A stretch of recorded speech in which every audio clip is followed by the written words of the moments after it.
Assalamualaikum warahmatullahi wabarakatuh. Halo Sobat Moderat, saya Muhammad Mufti Nazar Al-Kofar, salah satu inisiator muda moderasi beragama dari Mansa Durgal, sekaligus Ketua OSIS Mansa Durgal periode 2024-2025. Nah, di samping saya ini ada salah satu duta genre Kabupaten Tegal, sekaligus Ketua OSIS Mansa Durgal tahun lalu loh. Berarti senior saya ini. Waduh, senior ya Sir ya. Namanya itu Kak Salman Alfarisi.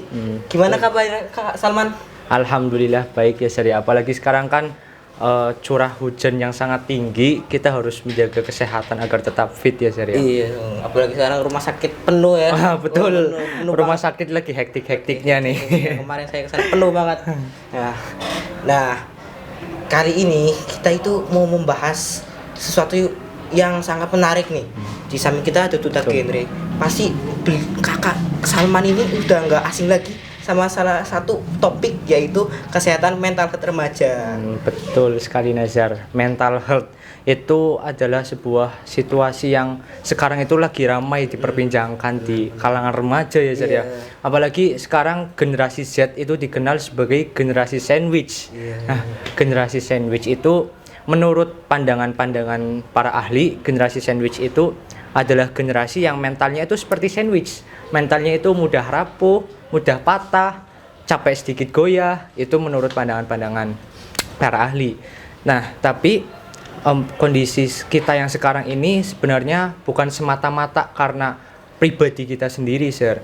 Ini adalah sebuah tantangan yang harus dijalani oleh remaja pada masa sekarang, Sir. Apalagi sekarang itu kan merupakan masa digitalisasi ya Sir ya.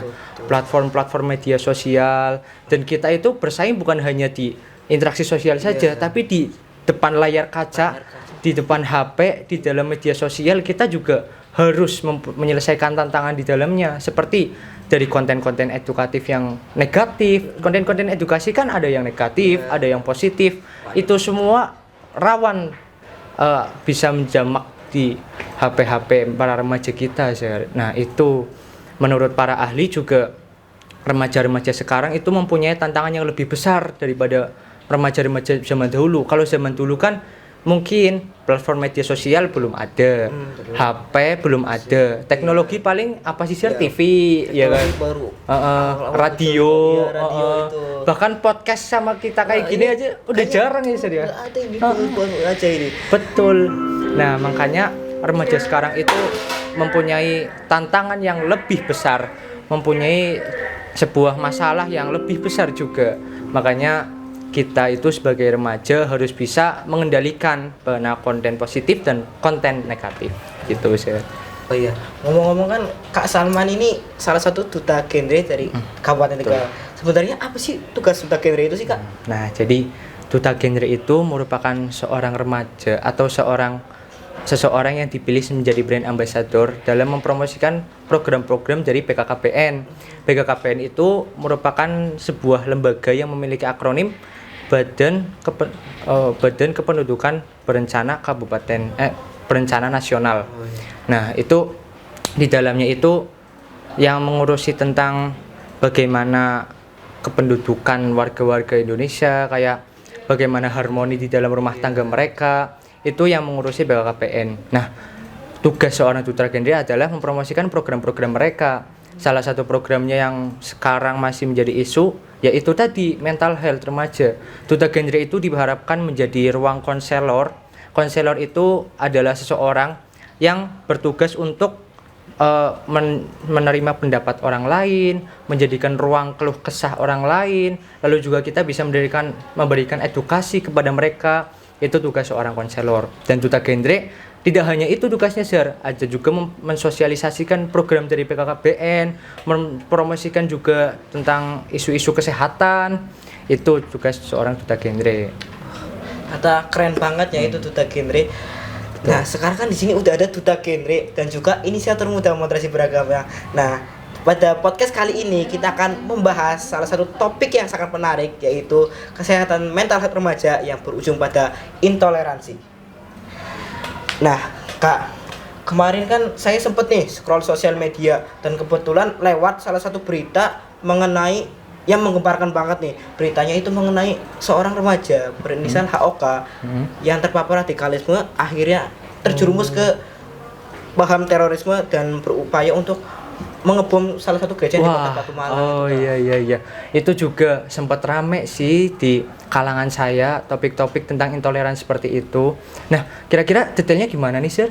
Nah, menurut artikel yang saya baca, remaja ini itu terpapar negatifnya sosial media, terpapar pahamnya di sosial media dan remaja ini itu masuk sebuah grup di mana grup ini itu paham terorisme dan remaja ini juga tergabung dalam grup itu dan akhirnya berupaya untuk mengebom salah satu gereja di Kota Malang. Parah banget ya, Sir ya.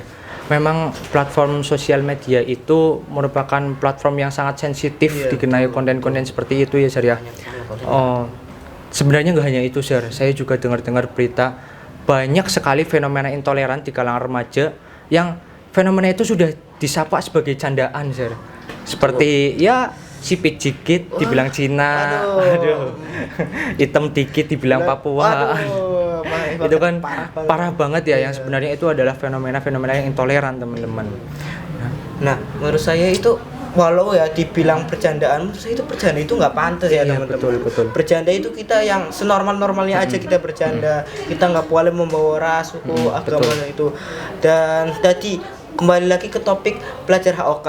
Menurut saya, jika kita punya perbedaan pendapat, kita itu tidak seharusnya menggunakan jalur kekerasan. Kita itu bisa menyampaikan pesan damai kepada menyampaikan pesan pendapat kita secara damai gitu ke pihak yang berbeda pendapat. Apalagi itu udah ranahnya ke bom-boman ya, Zar ya. Waduh, parah banget.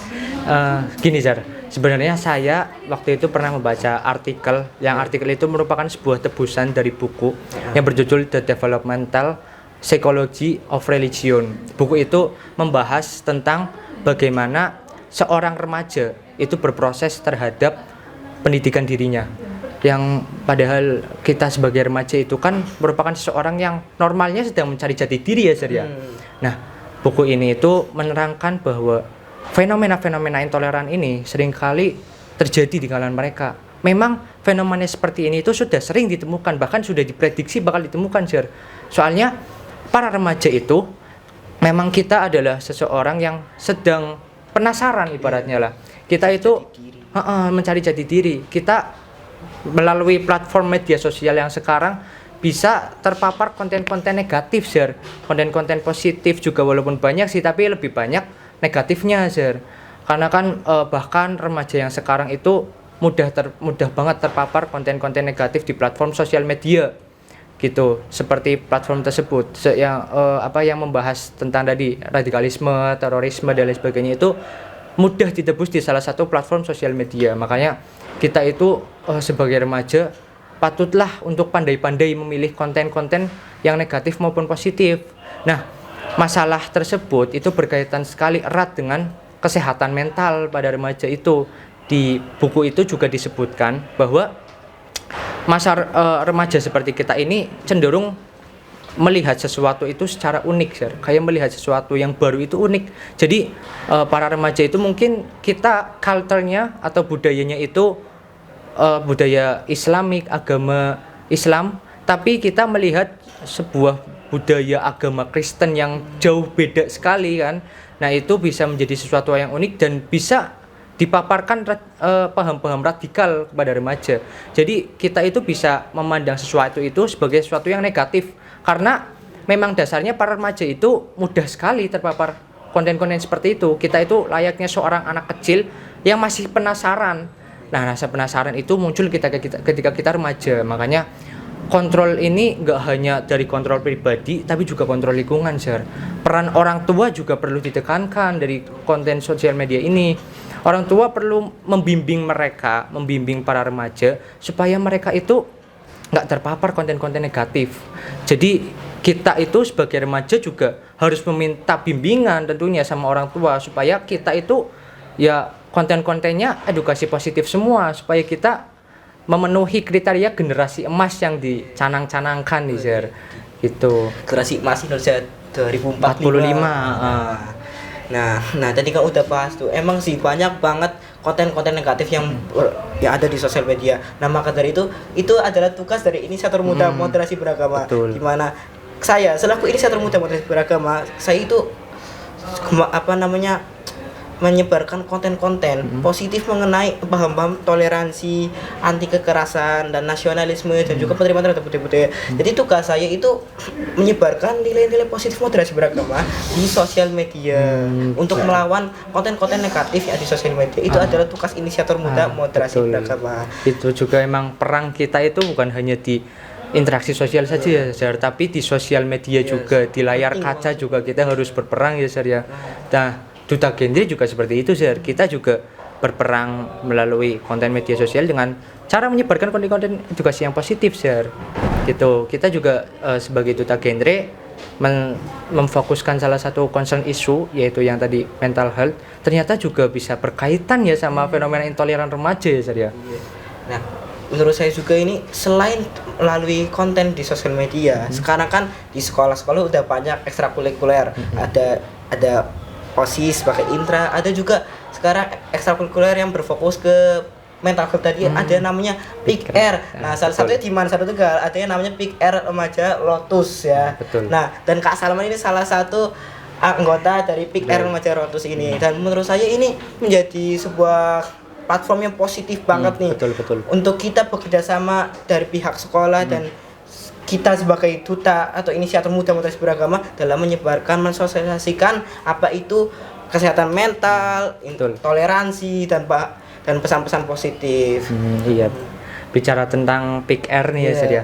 PIKR itu kan singkatan dari Pusat Informasi Konseling Remaja. Nah, di dalamnya juga berkaitan erat nih sama Duta Genre, yang dimana PIKR itu bisa menjadi wadah para remaja untuk mengembangkan bakat minat mereka dan juga bisa sebagai tempat konseling juga para remaja, karena kan kita biasanya para remaja itu lebih nyaman berkonseling dengan yang sebayanya kan ya Zar ya. Nah, itu disebut sebagai konselor sebaya. Nah, itu kita sebagai para remaja juga harus mencurahkan keluh kesah kita Zar. Ternyata keluh kesah kita sehari-hari itu nggak boleh dipendam sendiri Zar. Itu bisa berdampak negatif terhadap psikologi kita, karena itu yang nantinya akan membuat kita tertekan, membuat kehidupan sehari-hari kita murung, harus dicurhatkan Zar. Itu nah, Pick Air itu bisa menjadi wadah yang positif buat mencurahkan keluh kisah kita kepada konselor sebaya di sana gitu Zar.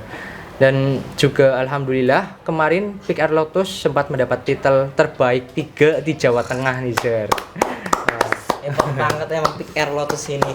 Nah, tadi kan kita udah bahas konten sosial media dan juga ada juga ekstrakurikuler yang ada di sekolah. Nah, kali ini kita akan lebih bahas lagi pertemanan di dalam tongkrongan. Nah, kita kan juga punya pergaulan, kita juga punya teman, kita juga ada tongkrongan gitu. Nah, gimana sih Kak? Apa Kakak sering nggak sih dapat kayak bercandaan yang rasis gitu di dalam tongkrongan itu? Itu sering banget. Wah, itu sering Zar. banget ya. Apalagi kita nemu teman-teman yang berbagai ras ya, Oh iya. teman-teman yang beragam, namun teman-teman yang berbagai ras, tentunya itu sebagai remaja kita memandang itu sebagai sesuatu yang unik, sesuatu yang berbeda. Jadi kita ya mudah sekali mencela teman-teman yang berbeda ras tersebut, kayak si P3 dibilang Cina kayak gitu. Itu sudah ramai sekali lah di dalam pertemanan lingkungan remaja. Tapi sebenarnya moderasi beragama itu punya nggak sih Zar pilar-pilar buat membentengi itu semua? Nah, jadi moderasi beragama itu punya 4 pilar utama, yaitu yang pertama adalah mencegah toleransi, mencegah intoleran. Jadi kita bersikap toleransi, kita terbuka terhadap agama lain, kita harus menjadi orang yang moderat, kita di tengah-tengah. Jadi kita tidak boleh mencela agama lain, mencela ras lain, mencela suku lain. Kita harus bekerjasama dengan mereka. Dan juga pilar yang kedua adalah anti kekerasan. Kita itu tidak boleh menggunakan cara kekerasan dalam mengungkapkan pendapat kita. Kita harus menyebarkan pesan damai dalam menyebarkan pendapat kita. Yang ketiga ada penerimaan terhadap tradisi. Nah, tentunya kita kan bangsa Indonesia ya, punya banyak sekali keragaman budaya, tradisi. Nah, kadang ada budaya dan tradisi yang berbeda dengan paham agama kita. Nah, kalau menurut saya selagi itu tidak tidak berbau rasis ya, Sir, ya? berbau rasis, Tidak mencela, tidak mencela dan tidak tolak belakangan nilai agama kita. Itu harusnya fan-fan aja gitu. Iya, Kita tidak perlu mencela tradisi ini. Kan kita punya banyak suku gitu. Saya suku ini dan suku itu juga berbeda. Pastinya tradisinya juga berbeda. Kadang kalau kita melihat tradisi yang berbeda, kadang kita menjat ya. Iya, tradisinya nggak bener nih. Perasaan di kita nggak ngajarin begini kok mereka kayak gini sih. Dan kebanyakan malah fenomena seperti itu terjadi di remaja ya, Sir, ya. Iya benar. Itu sebenarnya rawan sekali karena itu merupakan sebuah fenomena yang sebenarnya itu sebagai jati diri kita sebagai seorang remaja itu rawan terhadap fenomena seperti itu karena kita aja memandangnya itu sebagai sesuatu yang unik nih, Sir, karena kita baru tahu wah ada agama beda nih, ternyata kita belum tahu tentang di dalam pendidikan, sektor pendidikan itu belum dididik tentang toleransi, jangan mencela agama orang, akhirnya kita melakukan sesuatu yang seperti itu begitu. Jadi pendidikan, pilar-pilar pendidikan seperti kamu moderasi beragama itu perlu banget menyebarkan isu-isu ini gitu ya. Dan ada juga pilar yang terakhir adalah sikap nasionalisme terhadap bangsa Indonesia. Jadi kita selain bersikap beriman kepada Tuhan Yang Maha Esa, kita juga harus mempunyai sikap nasionalisme kepada bangsa kita, bangsa Indonesia. Tentunya banyak sekali pahlawan yang udah berjuang dalam memerdekakan bangsa kita. Dan kita sebagai generasi muda itu bagaimana mempertahankan bangsa ini dan mempertahankan persatuan bangsa ini dengan cara ya tadi moderasi beragama. Kita harus jadi orang yang moderat agar tidak membuat perpecahan. Betul. Nah, ternyata 4 pilar moderasi beragama, 4 pilar toleransi ini tujuannya satu ya, Sir, untuk mendamaikan semua umat, untuk menciptakan persatuan kesatuan bangsa Indonesia agar bangsa Indonesia itu menjadi lebih baik, bangsa yang maju dan menciptakan Indonesia Emas 2045. Kita juga punya Bapak Toleransi ya, Sir, bernama Bapak Gus Dur Haji Abdurrahman Wahid, salah satu presiden kita tentunya. Presiden keempat di Indonesia ya, Sir, ya, yang itu sangat menjunjung tinggi toleransi di Indonesia.